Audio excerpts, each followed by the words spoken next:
Welcome. आज हम लोग फिज़िक्स के फर्स्ट लेसन के एनसीईआरटी बुक से न्यूमेरिकल करने जा रहे हैं।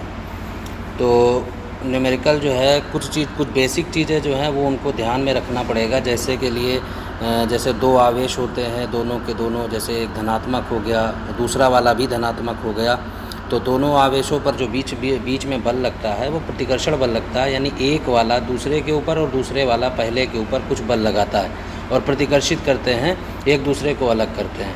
उसी प्रकार से अगर एक पॉजिटिव चार्ज है और दूसरा निगेटिव चार्ज ले लेते हैं तो दोनों चार्ज एक दूसरे को आकर्षित करते हैं और प्रकृति क्या हो जाएगी, आकर्षण की प्रकृति हो जाएगी। पहला वाला यानी पॉजिटिव लेंगे या निगेटिव लेते हैं तो वहाँ पर जो आवेश को बल की प्रकृति होती है वो हमेशा रिपल्सिव होती है। लेकिन अगर एक चार्ज जो है पॉजिटिव होता है और दूसरा चार्ज अगर निगेटिव होता है तो जो फोर्स लगता है उनके बीच की जो प्रकृति होती है वो हमेशा अट्रैक्टिव होती है, यानी वो दोनों एक दूसरे को आकर्षित करते रहते हैं। अब पहला न्यूमेरिकल एनसीईआरटी बुक का है कि दो आवेशित गोलों पर आवेश 2 × 10⁻⁷ और 3 × 10⁻⁷ कूलाम तथा इनके बीच की दूरी 30 सेंटीमीटर हो तो इनके बीच बल ज्ञात कीजिए। ठीक है, तो बल, सबसे पहले बल का देखा जाए। दोनों आवेश दिए गए हैं, आवेशों के बीच बल पूछ रहा है, ना कि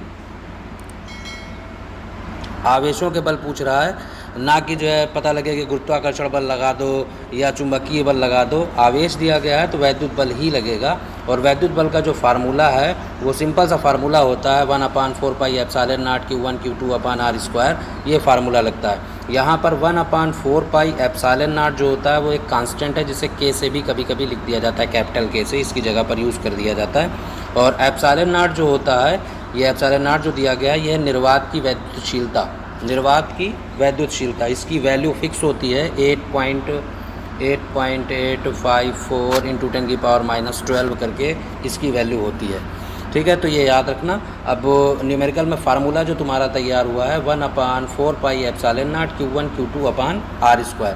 यहाँ पर Q1 की जो वैल्यू दी गई है ऊपर से देख लो 2 × 10⁻⁷ कूलाम, और Q2 की वैल्यू जो दी गई है वो 3 × 10⁻⁷ कूलाम। दोनों के बीच की जो डिस्टेंस है उसको r से डिनोट किया जाता है और यहाँ पर r जो दिया गया है वो तुम्हारा है 30 सेंटीमीटर। क्योंकि हम लोग जो सिस्टम पढ़ते हैं, MKS सिस्टम पढ़ते हैं, इसलिए हमारी जो वैल्यू होगी वो या तो मीटर में होनी चाहिए, ठीक है, और यहाँ पर कूलाम में होनी चाहिए। मिली में कुछ नहीं होगा, ना सेंटी में होगा, ना किलो में होगा, सिर्फ हम बात करेंगे मीटर में। तो मीटर में सेंटीमीटर को हम यहाँ पे फिर से बदल देते हैं मीटर में। तो मीटर में जब बदलेंगे सेंटीमीटर को तो ये हो जाएगा 10⁻⁻² मीटर। ठीक है, और उसके बाद मैंने यहाँ पर लिख भी दिया है कि जो है सभी इकाई को मीटर में ही लिखना है, तो ये मीटर में चला जाएगा।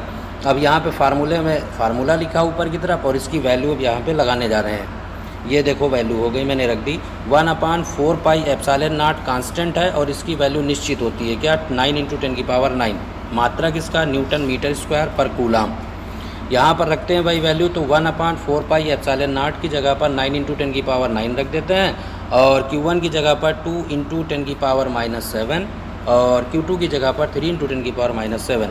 R की जगह पर दिया गया है 30 सेंटीमीटर और इसको मीटर में जब बदला तो 30 × 10⁻⁻² मीटर। इसका स्क्वायर, ये स्क्वायर कर दिया। अब जब इसका स्क्वायर हो गया तो इसको जब सॉल्व करेंगे तो सबसे पहले तुमको पावर सॉल्व करनी है, करना चाहो तो पावर सॉल्व कर लो।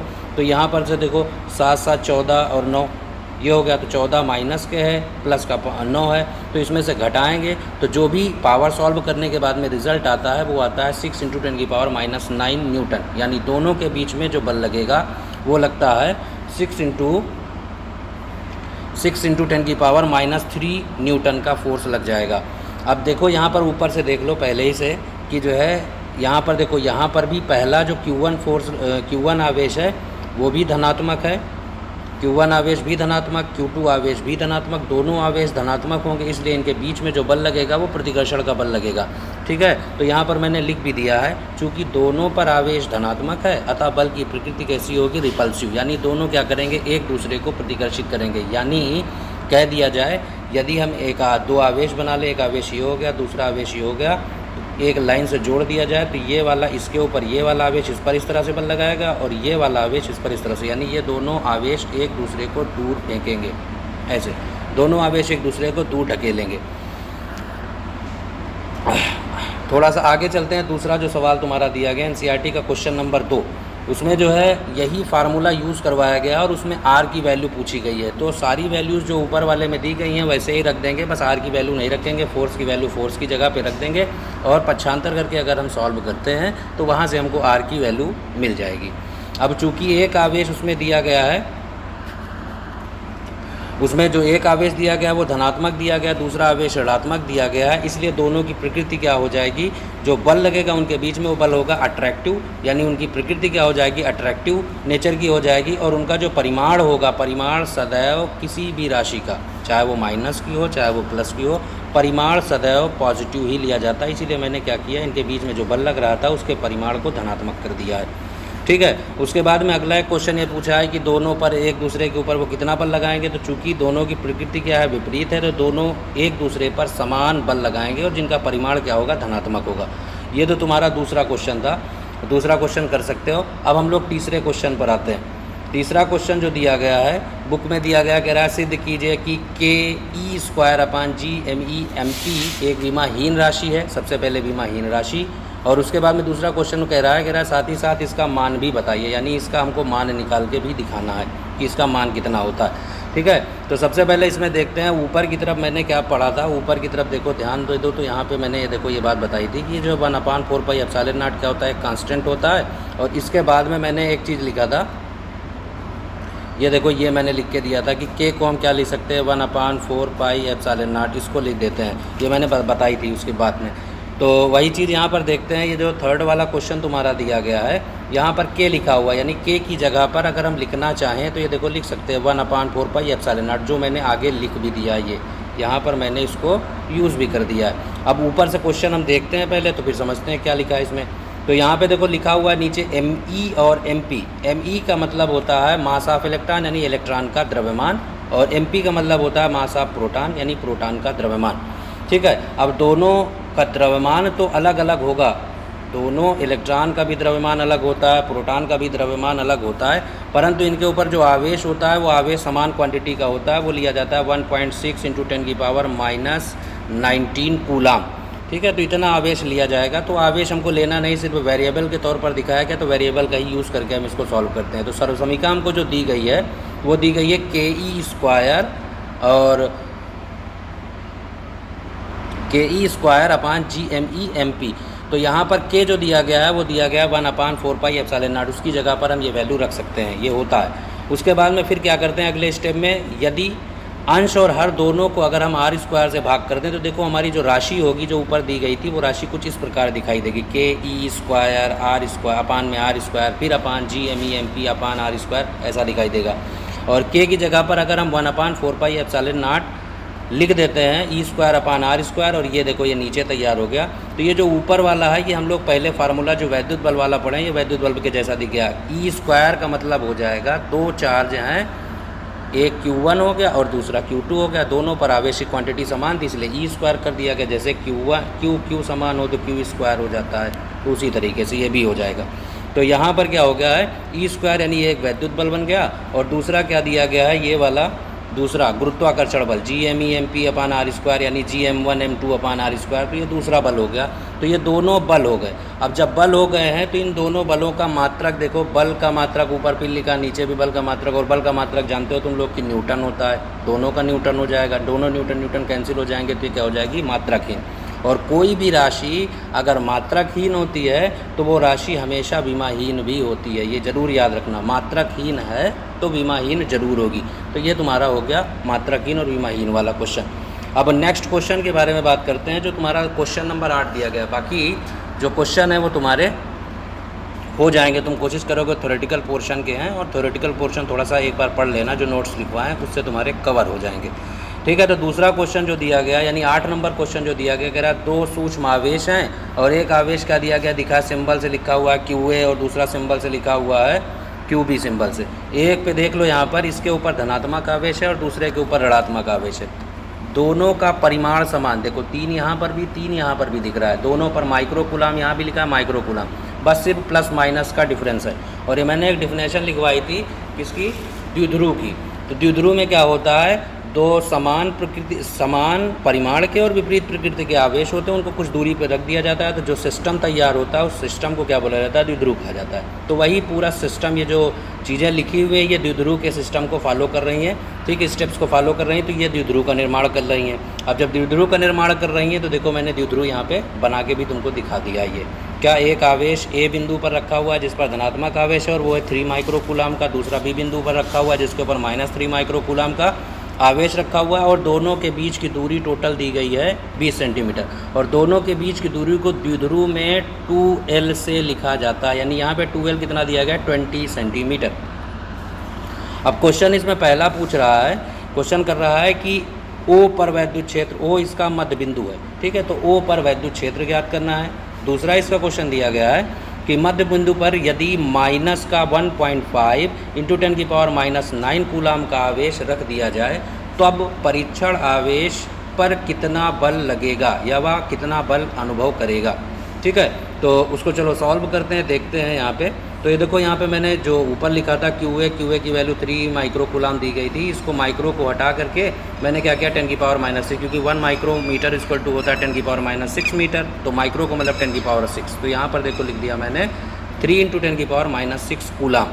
फिर QB पे दिया गया -3 माइक्रोकूलाम, तो हो जाएगा -3 × 10⁻�6 कूलाम। प्रकृति कैसी हो गई दोनों की? तो देखो एक पे पॉजिटिव एक पे निगेटिव, तो प्रकृति कैसी हो गई? विपरीत। पॉजिटिव निगेटिव विपरीत, तो विपरीत हो गई। दूरी ये देखो R जो दोनों के बीच की दी गई है वो दी गई है 20 सेंटीमीटर, यानी 2L = 20 सेंटीमीटर, ये हो गया 2L = 20 सेंटीमीटर। ये देखो मैंने लिख के दिखाया, और जब 20 सेंटीमीटर को मीटर में कन्वर्ट किया तो ये देखो 10⁻² में लिख दिया। ये लिखने के पश्चात आगे चलते हैं, तो यहाँ पर देखो ये देखो लिखा हुआ है कि ये दोनों के बीच की दूरी, ये फिर से ऊपर से देख लो थोड़ा सा, ये यहाँ पर मध्य बिंदु दिया गया है, तो O से A और O से B की जो दूरी होगी वो क्या होगी? समान होगी। अब समान होगी तो 20 का आधा कर देंगे, यानी 10 सेंटीमीटर, तो 10 सेंटीमीटर हो जाएगा, यानी A से O की दूरी 10 सेंटीमीटर, O से B की दूरी भी 10 सेंटीमीटर ही ली जाएगी, ठीक है। तो यहाँ पर जब 10 सेंटीमीटर हम लेते हैं तो इसको देखो नीचे आके दिखाते हैं। ये तो OA और OB मैंने क्या लिख दिया? 10 सेंटीमीटर, 10 सेंटीमीटर को मीटर में कन्वर्ट करवाया, तो ये हो गया 10 × 10⁻² मीटर, ठीक है। आगे चलते हैं थोड़ा सा। अब देखो इसमें लिखा हुआ है A पर स्थित आवेश के द्वारा वैद्युत क्षेत्र A से O की ओर साथ ही B की ओर होगा। इसको देख लो ऊपर से, यहाँ पर चूंकि ये धनात्मक आवेश है तो इसके ऊपर जो वैद्युत क्षेत्र होगा वो किधर का होगा? धनात्मक आवेश से वैद्युत क्षेत्र सदैव बाहर की ओर होता है, ये पहली चीज़। उसके बाद में ऋणात्मक आवेश में वैद्युत क्षेत्र क्या होता है? सदैव अंदर की ओर होता है। तो देखो O बिंदु पर A के द्वारा जो वैद्युत क्षेत्र निकलता है उसकी भी दिशा इधर, B से जो आवेश रखा है उसके द्वारा जो वैद्युत क्षेत्र है वो भी O से एक ही डायरेक्शन में दोनों के दोनों जा रहे हैं। अब डायरेक्शन दोनों का एक है और वैद्युत क्षेत्र क्या होता है? एक सदिश राशि होती है, इसलिए डायरेक्शन एक वजह होने की वजह से, यानी दिशा एक होने की वजह से दोनों ऐड अप हो जाएंगे। तो देखो यहाँ पे मैंने क्या किया, दोनों का वैद्युत क्षेत्र निकाला। पहले तो प्लस वाले आवेश का वैद्युत क्षेत्र निकाला, सीधा फार्मूला मैंने लिख दिया ये, यानी 1/4πε0 Q/r²। दूसरा वाला जो आवेश तुमको दिया गया है माइनस वाला, उसके द्वारा भी जो वैद्युत क्षेत्र होगा वो भी ये। दिशा दोनों की लिख दी कि प्लस वाले की आवेश की दिशा क्या है? A से O की ओर, माइनस वाले से O से B की ओर, ठीक है। अब दिशाएं दोनों की क्लियर हो गई हैं, तो दोनों की दिशा एक होने के कारण दोनों वैद्युत क्षेत्र जुड़ जाएंगे। और यहाँ पर फिगर बना के मैंने देखो ये तो समझा दिया है, वो A की जो 3 माइक्रोकूलाम प्लस का है उसके वैद्युत क्षेत्र की दिशा क्या होगी? A से O की ओर। और माइनस वाला जो आवेश है यानी -3 माइक्रोकूलाम, इसकी दिशा क्या होगी? O से B की ओर। दिशाएं एक, तो दोनों वैद्युत क्षेत्र जुड़ जाएंगे। तो वही मैंने यहाँ पे लिखा इक्वल, यानी E प्लस वाला जो वैद्युत क्षेत्र है वो और एक माइनस के द्वारा जो वैद्युत क्षेत्र है वो। यहाँ पर दोनों की वैल्यू 1/4πε0 Q/r², यहाँ पर भी वही चीज़, तो दोनों को हम ऐड किए। और जब ऐड करेंगे तो देखो यहाँ से हमको क्या रिजल्ट मिला, ये देखो ये 2 बार, यानी 2 + 2 लिखते हैं तो 4 हो जाता है। जैसे यहाँ पे x + x करते हैं तो 2x। तो उसी तरीके से ये जो तुम्हारा है इसको और इसको दोनों क्वांटिटी सेम, तो यहाँ पे एक बार लिखा इसको 2 से मल्टीप्लाई कर दिया, तो ये हो गया तुम्हारा इतना। अब इसकी न्यूमेरिकल जो वैल्यूज़ दी गई हैं यानी वो पुट कर देते हैं। तो जब यहाँ पे पुट करते हैं तो देखो तुमको नज़र आएगा ये चीज़ें, ठीक है। ये दिखाई दिया, देखो 2 लिखा, 1/4πε0 की वैल्यू ऑलरेडी बता चुके हैं कि 1/4πε0 की वैल्यू 9 × 10⁻⁷ 9 होता है। तो यहाँ पे 9 × 10⁹ लिख दिया। उसके बाद में चार्ज कितना दिया गया है, तो चार्ज चाहे पॉजिटिव वाला चार्ज या निगेटिव वाला रख दो, परिमाण ही रखा जाएगा, तो 3 × 10⁻6 रख दिया।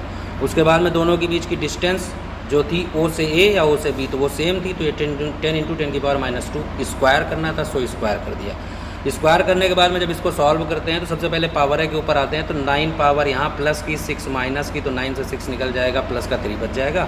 और इन तीनों को मल्टीप्लाई करते हैं तो 9 दून 18, 18 36 रहते 54, 54 ये हो गया। और नीचे कितना हो जाएगा 100 × 10⁻⁴। ये पावर ऊपर चली जाएगी माइनस वाली, तो ये प्लस की हो जाएगी, तो 10⁻⁻7 प्लस का 7।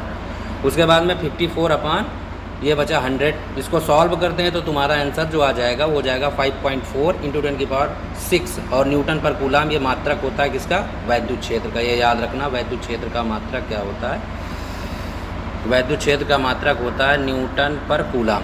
ये ज़रूर याद रखना, क्योंकि ये मात्रक से भी कुछ न्यूमेरिकल चलते हैं। दिशा क्या हो जाएगी, तो दिशा मैंने बता दिया, यहाँ पे देखो लिख दिया है। दिशाएं क्या होंगी, A से B की ओर। चेक करके अगर देखना चाहो तो देख लो, यहाँ पे ये वाला पॉजिटिव चार्ज है, ये वाला निगेटिव चार्ज है, तो पॉजिटिव से निगेटिव की तरफ हमेशा वैद्युत क्षेत्र भगता है, तो इसकी दिशा तुल्य क्या हो जाएगी, A से B की ओर।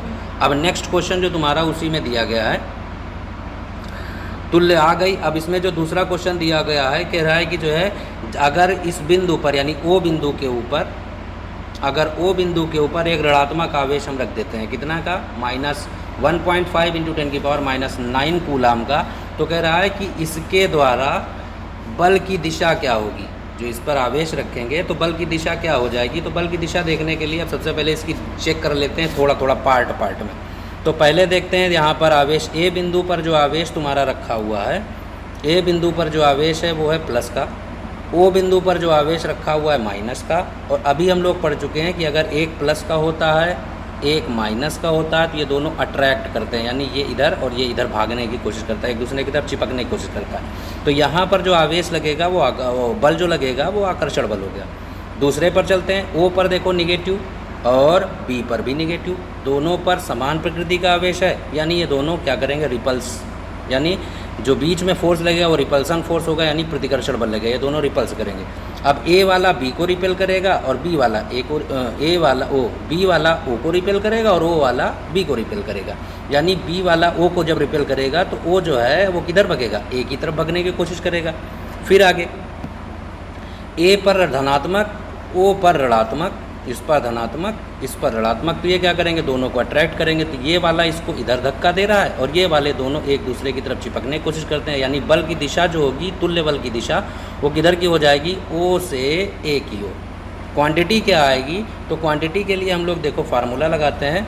बल का जो फार्मूला होता है F = EQ, ये लिख सकते हैं, ठीक है, ये फार्मूला होता है, ये डेरिवेशन करवाया है, ठीक है। तो ये फार्मूला हो गया। अब E की वैल्यू जो तुल्य आई थी वो चेक करके देख लो, तुल्य कितनी आई है, 5.4 × 10⁻6, ठीक है, जो इस पॉइंट पे O पॉइंट पर थी इतनी आई थी, ठीक है, ये इतनी आई है। तो इसकी वैल्यू को उठा करके हम लोग क्या करते हैं, यहाँ पे पुट करते हैं।